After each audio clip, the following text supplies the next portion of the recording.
ہیں۔ دیکھیے مزارات پر حاضری فی نفسی تو کوئی منع نہیں ہے کہ وہاں پر ہمارا حسن ظن ہوتا ہے کہ اللہ تبارک و تعالیٰ کی بارگاہ کے ایک مقبول بندے آرام فرما رہے ہیں، اور جہاں اس قسم کے مقبول لوگ ہوتے ہیں وہاں اللہ تبارک و تعالیٰ کی رحمتوں کا نزول ہوتا ہے۔ اور خود نبی کریم صلی اللہ علیہ وسلم نے ارشاد فرمایا کہ اپنے مردوں کو اچھوں کے ساتھ دفناؤ، کیونکہ جس طریقے سے ایک زندہ آدمی برے پڑوسی سے اذیت محسوس کرتا ہے، اسی طرح مردہ بھی برے پڑوسی سے اذیت محسوس کرتا ہے، کیونکہ سب معاملات آخرت کے احوال سامنے ہوتے ہیں۔ عذاب ہو رہا ہوگا، مردے تو عذاب ایک دوسرے کا دیکھتے ہیں، اور اس سے قلب میں وحشت طاری ہوتی ہے، مار رہے ہیں، پیٹ رہے ہیں، تکلیفیں ہو رہی ہیں، تو اس سے وحشت ہو سکتی ہے۔ اور اگر نیکوں کے درمیان دفنائیں گے تو بہت اچھا ہے۔ تو اس کا مطلب یہ ہوا کہ جب ایک انسان کو نیک مردے کی وجہ سے نفع مل رہا ہے تو خود نیک آدمی وہ کتنی برکتوں اور رحمتوں کا حامل ہوگا، اور صاحب مزار وہ تو اللہ کے ولی ہوتے ہیں، تو اس لیے وہاں پر جانے میں تو کوئی حرج نہیں۔ باقی رہا منت ماننا، تو عافیت اسی میں ہے کہ منت دیکھیں صرف اللہ تبارک و تعالی سے ہی مانگنی چاہیے، یعنی نظر مانگنا، منت ماننا، آپ یوں ہی کہیں کہ اے اللہ اگر میرا فلاں کام ہو گیا تو میں تیری رضا کی خاطر مثلا نماز پڑھوں گی یا روزہ رکھوں گی یا غریبوں کو کھانا کھلا دوں گی یا حج کروں گی تیری رضا کی خاطر، یہی منت شرعی منت کہلاتی ہے۔ باقی یہ جو منتیں لوگ مانتے ہیں مزارات پر جا کر، ان کو عرفی منت کہتے ہیں کہ ہمارے ہاں رواج پا گئی ہیں منتیں، حقیقتاً شرعی منت نہیں ہے، نہ اس کا ماننا کوئی فرض و واجب، اور اگر بالفرض کام ہو جاتا ہے تو نہ اس کا جو آپ نے منت مانی تھی اس کو کوئی پورا کرنا واجب۔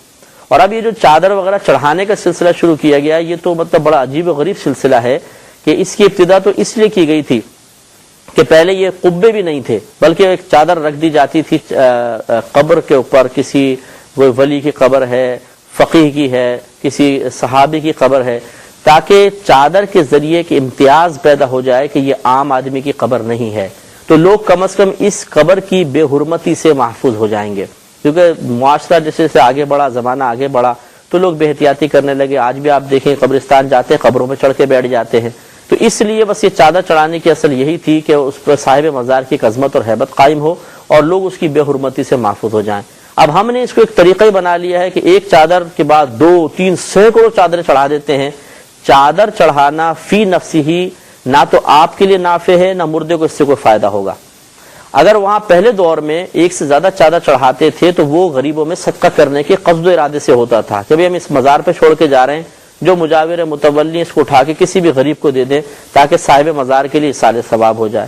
آج یہ قصد و ارادہ بھی ختم ہو گیا۔ وجہ کیا ہے؟ وجہ یہ ہے کہ ایک تو ہمیں یہ پتہ ہی نہیں ہوتا کہ ہم چادر کیوں چڑھا رہے ہیں۔ لوگ سمجھتے بس چادر چڑھانا بھی کوئی عبادت ہے اور اس میں بڑا ثواب ملے گا، فی نفسی کوئی عبادت نہیں ہے۔ اچھا، اور پھر جو چادر چڑھائی جاتی ہے وہ ایسی نہیں ہے کہ آپ اسے غریب کو دے سکیں، اس لیے کہ بالکل ریشمی کپڑے کی سے چادریں ہوتی ہیں عموماً، اور ان پہ اتنے کلمات الہیہ لکھے ہوتے ہیں کہ کوئی اس کو استعمال ہی نہیں کر سکتا، متبرک نام ہوتے ہیں، اس کو استعمال کیسے کریں گے؟ تو وہ پے در پہ چادریں پہ چادریں چادریں چادریں۔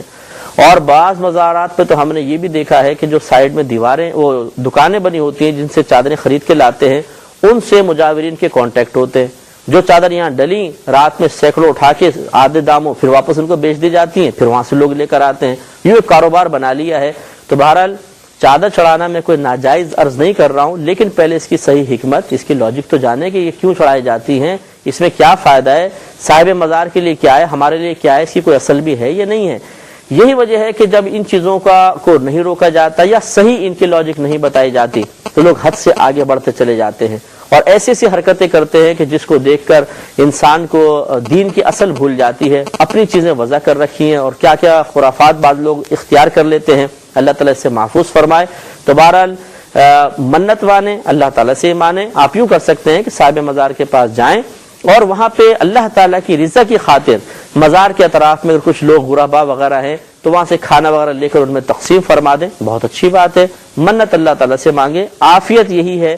اگرچہ عرفی منت بھی جائز ہے، اس کو ناجائز ہم نہیں کہہ رہے، لیکن لوگ اس چیز کی طرف بڑھنے کی وجہ سے اتنے آگے بڑھ جاتے ہیں کہ انہیں شریعت اور غیر شریعت، صحیح اور غلط کی تمیز ہی بھول جاتی ہے اور سمجھانے والا کوئی موجود نہیں ہوتا، تو پھر ایسی ایسی خرافات کا ظہور ہوتا ہے کہ بیچاروں کے ایمان خطرے میں نظر آنے لگ جاتے ہیں۔